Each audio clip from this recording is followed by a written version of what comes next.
Foi o Senhor quem me sustentou no meu deserto e se não fosse a mão do Senhor, eu acho que eu não teria chegado até aqui. E quando eu falo que o Senhor sustentou, não é só palavras bonitas, versículos soltos, não.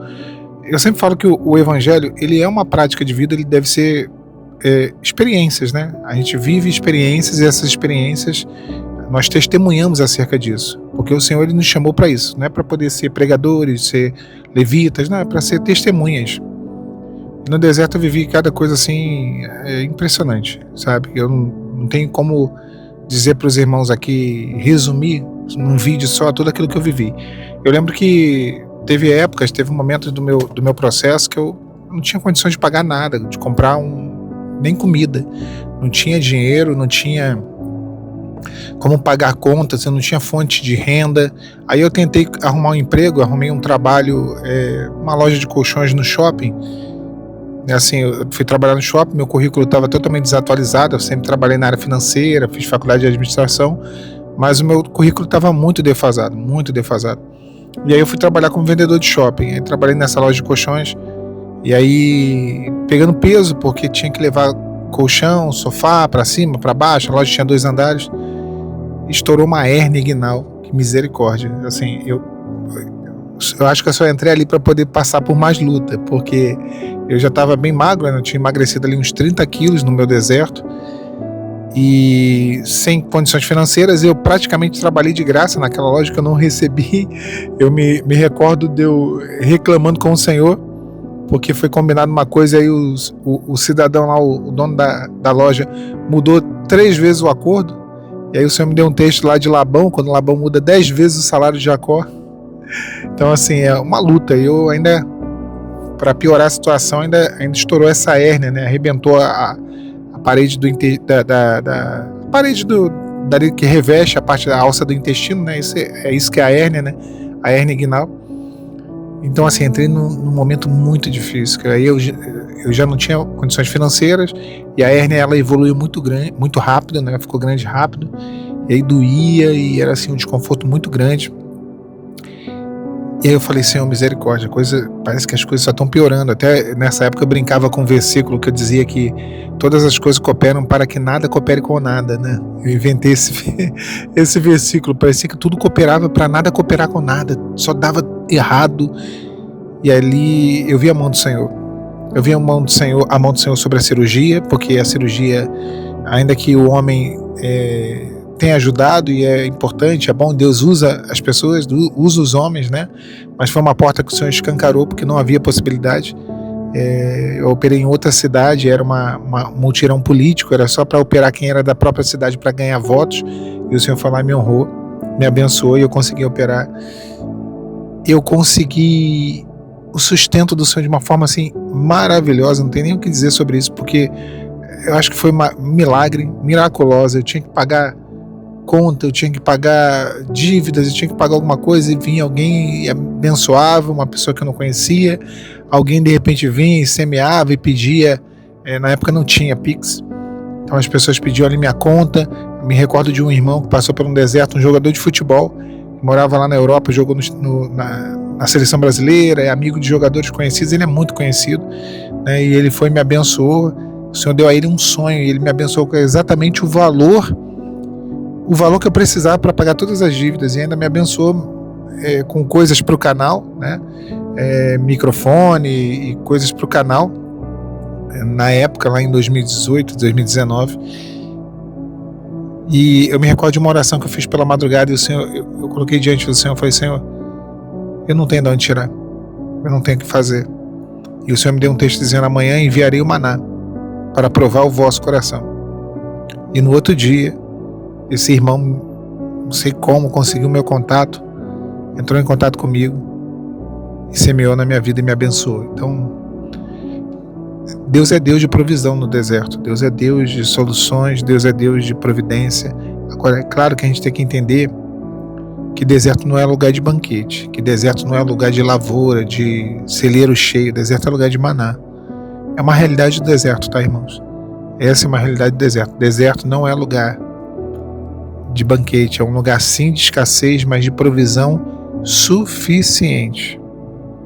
Não vai ser no deserto que você vai viver a abundância, os banquetes. Não, isso aí vai ser na Canaã, na terra prometida. Quando você chegar no lugar da tua bênção, no lugar que Deus tem para você, quando Deus te colocar na posição de exaltação que Ele tem para você. O deserto é um lugar transitório, mas é um lugar onde o que o Senhor vai te mandar é o suficiente. O maná era isso, era um alimento suficiente, não podia ser acumulado, não podia ser guardado, senão ele estragava, né? Então tinha que ser para o dia. Era todo dia, porque no deserto o Senhor quer nos ensinar sobre dependência. E banquete não gera dependência. Banquete gera controle humano. Se você tem fartura, se você tem estoque, você controla. E aí o controle não é divino, o controle é humano. Tá tudo certo, e tem momentos para isso. José viveu lá as 7 anos de vaca gorda, né? E 7 anos de vaca magra, no sonho de Faraó. Falando de 7 anos de bonança e 7 anos de escassez. Nos 7 anos de vacas gordas, ele ali acumulou cereal, trigo, né? E ali ele colocou nos celeiros e é isso, ele controlou a abundância, ela traz isso, o controle, você consegue ter uma reserva, você consegue economizar. Agora o deserto não é lugar disso. O deserto, Deus tira propositalmente o controle de nós. Isso é proposital. Deus faz isso em todos os desertos. Meu deserto, no teu deserto, seja lá qual deserto que você estiver passando, Deus vai tirar o controle da tua mão, o controle vai passar a ser dele. Porque essa é uma das principais lições que o Senhor quer trazer para nós nos desertos que atravessamos, é a dependência, sabe? A dependência nele, a dependência do agir dele, da intervenção dele, da movimentação dele, do fluir dele, daquilo que ele vai fazer. E foi um momento difícil, e desertos nós vivemos. Hoje mesmo estou passando por um deserto. Eu até comentei com os irmãos que eu sempre rodei de carro, de Uber, né? Eu tô sem carro, perdi meu carro, tô sem ter como me locomover, eu tô aqui de novo, eu tô num ambiente emprestado, tô tudo emprestado aqui para poder gravar, né? Tô gravando aqui num carro de cenário que não é meu, para poder ter aqui um cenário, para ter um lugar para gravar e tal. Então assim, porque eu não tô em casa, então é isso, e às vezes a gente passa por outro deserto. Eu tô passando por um deserto também em várias áreas, mas o Senhor sustenta. É isso que eu quero que você entenda nessa noite. O Senhor sustenta. E o deserto é isso, é a escassez. Deus vai mandar do nada. De repente o Senhor vai trazer, de repente o Senhor vai enviar alguém. Eu esse ano vivi uma experiência assim, sobrenatural. Porque eu tava nessa angústia, eu falei, Senhor, misericórdia, eu tô sem carro, eu tenho que arrumar um carro, eu tenho que voltar a rodar de Uber, eu tenho que trabalhar, eu tenho que ter uma fonte de renda. E o Senhor falou assim, você vai falar da minha palavra e eu vou te dar os recursos. Eu falei, misericórdia, Senhor, mas a coisa tá complicada. Ele vai falar da minha palavra, eu vou te dar os recursos. E outra, tem algo aí que precisa ser resolvido antes de carro. E era a minha sala, que estava quebrada há mais de 10 anos. O Senhor entrou no sonho de um irmão aqui do canal, de uma pessoa aqui do canal. Eu não vou dizer um irmão, uma irmã, uma pessoa aqui do canal. E essa pessoa me abençoa.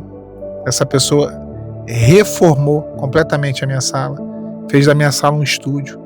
Me deu o microfone, me deu esse microfone que vocês estão vendo aqui, me deu o microfone que está lá na minha casa, me deu a câmera, mudou completamente, sabe, os móveis, as mobílias, reformou, botou rebaixamento no teto, tudo que vocês veem ali, aquela minha salinha quebrada que tinha aquela persiana no fundo, sabe, que eu gravava, fazia de estúdio, o estúdio hoje está bonitinha, com rebaixamento, com luz. O Senhor entrou no sonho de alguém. Alan, mas você tem um canal. Meu irmão, minha irmã, não, o Senhor vai usar quem tiver que usar para te abençoar. Se tiver que mandar alguém, Ele vai mandar, como Ele mandou para Davi, mandou para Salomão, como Ele mandou para homens e mulheres que serviam a Ele. Deus é providência. Deus é provisão. Isso é que eu estou contando muito rapidamente, tá? Porque eu estou gravando aqui pelo aplicativo do TikTok e é 10 minutos. Mas eu vou contar esse testemunho com detalhes, inclusive no e-book, que eu falei para vocês que eu vou divulgar aqui no canal, o livro que eu estou escrevendo. Ali eu vou falar do meu deserto, ali eu falo das providências, das provisões, que eu quero dizer para você nessa noite de sábado. Hoje dia 28, de fevereiro. Deus é sustento sobre a sua vida. Deus proverá. Eu não sei o que você está passando, não sei o que você está vivendo, mas o Senhor proverá. Deus vai agir sobre essa situação.